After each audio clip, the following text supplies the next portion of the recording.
Célébration ce jeudi de la Journée mondiale de l'environnement. Une cérémonie a été organisée au Gymnasium Vincent en présence du président de la République et du ministre de l'Environnement. Des écoliers aussi étaient présents à cette cérémonie. Le chef de l'État, lors de son intervention, a mis l'accent sur l'importance de l'éducation dans la protection de l'environnement. L'environnement, c'est tout ça qui entoure nous comme humains. Nous, c'est tout ça qui entoure nous fait partie de l'environnement. Et comme nous comprenons déjà que, par exemple, il n'est pas facile pour l'homme vivre dans le désert. Qui ça le désert? Un désert, son environnement, côté pas de bois, pas de plante même, c'est roche, c'est sable. Moun pas vivre là, la pluie pas tomber là. Donc nous pas intérêt pour ne pas protéger zone qui voisine. Parce que l'eau, c'est la vie. C'est côté de l'eau, moun ka vivre, c'est côté de pied bois, moun ka vivre. Souvent, c'est l'État qui est responsable. L'État est responsable du fait que l'institution le fait. Parce que pour l'État qui est l'institution le fait, pas permettre que moun a coupé pied bois aller pour venir. Nous avons une forêt des pins. Époque, moi musicien, je suis l'âge nous. Dès qu'on a la forêt des pins, on a perdu dans la forêt. Il faut dire, le fait que nous n'avons pas quitté l'espace là, favorable à l'investissement, le fait que l'entreprise n'a pas fini de créer emploi, un pays haïtien choisit pour couper les bois pour survivre. L'État a demandé un programme qui peut permettre de survivre sans pas couper les bois. L'État a tort dans ce sens-là.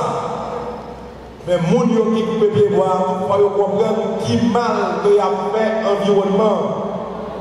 Il faut comprendre qui mal il a fait le pays. Il faut comprendre qui mal il a fait Timounio.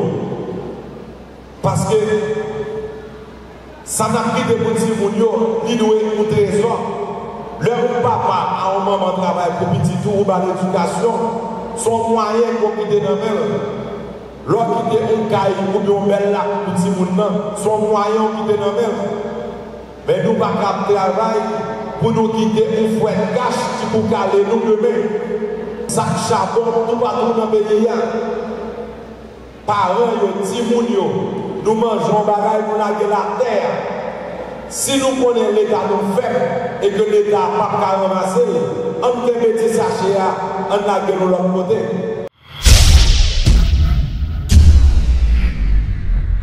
Le Premier ministre Laurent Lamotte, actuellement en visite aux États-Unis, a participé à un déjeuner de travail au rectorat de l'Université de Harvard dans le but de trouver des solutions durables aux problèmes de santé auxquels est confrontée la population haïtienne, dont les épidémies de choléra et de chikungunya. Laurent Lamotte a réitéré la volonté du gouvernement d'œuvrer à la mise en place d'un système de soins en faveur des plus vulnérables dans tout le pays. Le gouvernement, à travers le ministère de la Santé publique, a mis un réseau de pharmacies communautaires dans le pays. Donc dans ce sens-là, nous venons signer un protocole d'entente avec Harvard University pour capable aider nous dans la conception, mettre sous pied et réseau pharmacie communautaire. Et pour ça, réseau pharmacie communautaire, c'est parce qu'il y a 134 sections communales à travers le pays qui n'ont aucune pharmacie, qui n'ont aucun accès à médicaments. Donc, la population est livrée à lui-même. Donc, nous-mêmes, nous devons changer ça, nous devons faire la différence et mettre sous pied un réseau pharmacie communautaire à travers le pays. Bien entendu, il faut que nous venions avec ce concept-là, il faut que nous venions avec coordination avec les pays donateurs et il faut que nous venions avec plus bonne stratégie à tout en termes d'acquisition de médicaments, de réseaux de distribution, d'approvisionnement. Donc, tout ça, c'est ça que Harvard a travaillé sur nous, sous étude là, de conception de projet. Ça. Ensuite, il y a un Harvard toujours, un MOU qui a signé avec entre Harvard et différentes organisations qui ont aidé Haïti. Qui ont aidé Haïti dans le domaine de l'éducation. Donc, ça, c'est le ministre Nismi Maniga qui a fait. Et tout matin, on a travaillé dans Harvard sur le dossier ça. Donc c'est que Haïti rapproche de l'université qui est plus prestigieuse des États-Unis. Nous avons Harvard, ensuite deuxième c'est MIT. Donc c'est un genre tout pour inclure dans le développement pays nous. C'est un genre pour nous capables prendre connaissance que vous gagnez, ça que vous études que vous fait pour l'autre pays, études que vous fait la caille pour vous venir mettre dans le service peuple haïtien. Donc l'important que nous capables de gagner le meilleur des meilleurs qui travaille pour nous à travers le protocole là comme ça, à travers le réseau pharmacie communautaire ça qui a formé. Des incidents ont une nouvelle fois éclaté ce jeudi lors d'une manifestation antigouvernementale organisée par le Mopod et la Faux-Parc.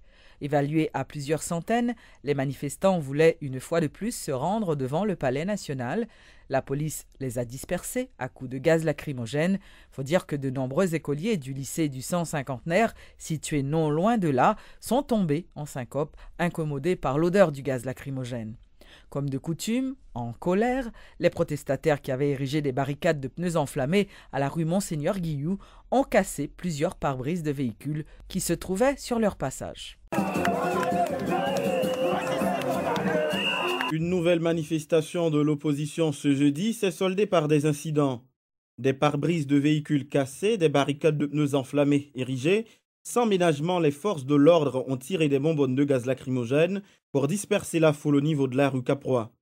Incapables de respirer l'odeur du gaz, certains élèves du lycée du 150e se sont évanouis. Comment fait compenser moi pour le gaz?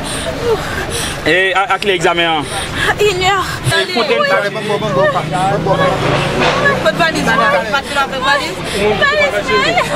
Cet homme à qui l'on a fracassé le pare-brise de son véhicule dénonce, je cite, l'agressivité des manifestants et le manque de professionnalisme de la police. Le gouvernement supposé entendre en manifestation en fait, contre qui on a fait, si c'est pas bon qu'a fait vagabond dans la rue, on a son autre différent. On a mais lors de manifestation qui roche voyer marche vite machine mon crasé, on a qui est-ce qui est responsable pour maintenant? Qui est-ce qui est responsable pour machine moi? On a monde qui en charge de manifestation, on a je supposé payer remettre vite machine moi. Peu auparavant, les manifestants avaient fait preuve de leur détermination. Leur objectif commun, atteindre les abords du Palais national, toujours avec les mêmes slogans ou propos hostiles à l'équipe au pouvoir.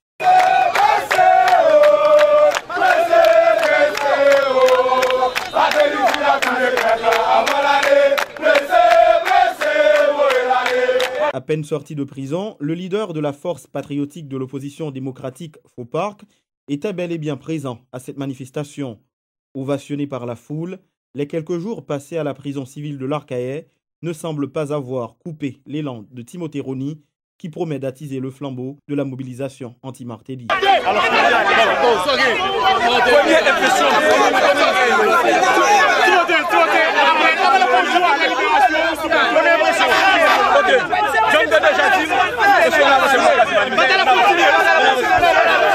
Malgré le dénouement violent de cette nouvelle manifestation, les protestataires et opposants au pouvoir en place promettent de récidiver.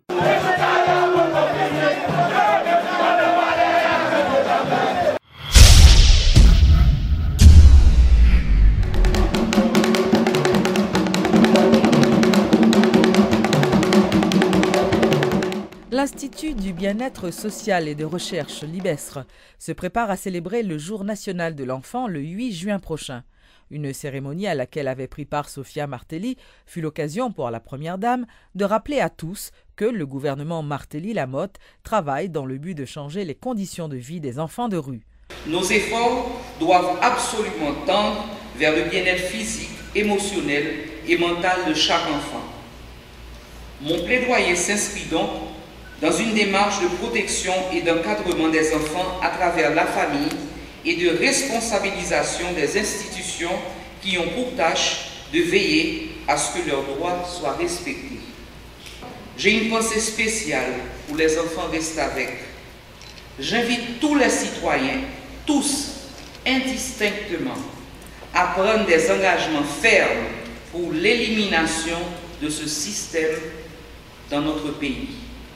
Carton rouge pour rester avec eux. La directrice de l'IBESR, Arielle Gentil-Vildroin, a promis de continuer à travailler pour l'épanouissement des enfants de toute catégorie sociale. L'IBESR s'évertue à rester vigilant contre toutes les formes d'atteinte qui pourraient porter aux droits de l'enfant en Haïti.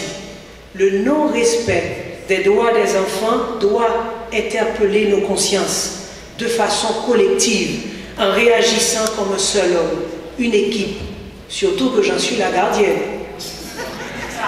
Mesdames et messieurs, les droits ne sont réels que dans la mesure où ils sont mis en pratique, pour les enfants comme pour tous. L'IBESR poursuivra activement dans les prochains mois son plaidoyer en faveur de la mise en application réelle des lois, des réformes, des mesures adoptées récemment en Haïti. C'est plus qu'un devoir, c'est un impératif.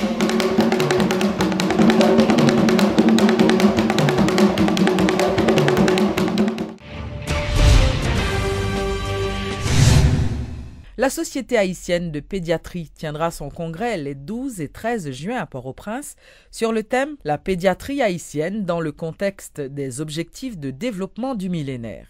Rencontres et discussions avec des experts se succéderont sur des thèmes aussi divers que la mortalité infantile, l'amélioration des soins portés aux enfants et la fièvre chikungunya.